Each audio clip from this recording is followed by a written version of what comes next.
باشه براتون؟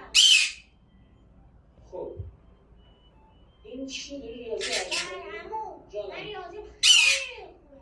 همه مسئله ها خوبه رو باید بردم توضیح میدم. جدا؟ آفرین این آموزی یکی از کارهای خوبه دیگه. آفرین بدم کاری دیگه هم کشیدی؟ نمیتونم خرابکاری ها یعنی خوب عالی بینش. آفرین بفهمونم خیلی قشنگه نقاشیدم اما این قشنگه نمیذارم. اگه یه لحظه اجازه بده خودم حرف بزنم. چه ماجراش؟ اما مثلا نمونه آتیش برنده خودم تو میکنم. اینقدر در صورتی ها شده و بالا همه روز بالا مثلا اینقدر زیبا و اینا رو باز کنم مثل یه نقاشی هنری.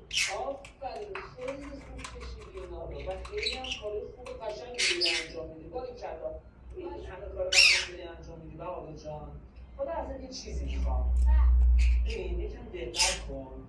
من فکر میکنم اگه شما توی انجام دادن کارا یکم دقت کنی و تمرکز کنی کارا خیلی خوب و قشنگ انجام میشه. یعنی خرابکاری ها کمتر میشه. آفرین خرابکاری ها کمتر میشه. چون بالاخره آدمیزاده دیگه کار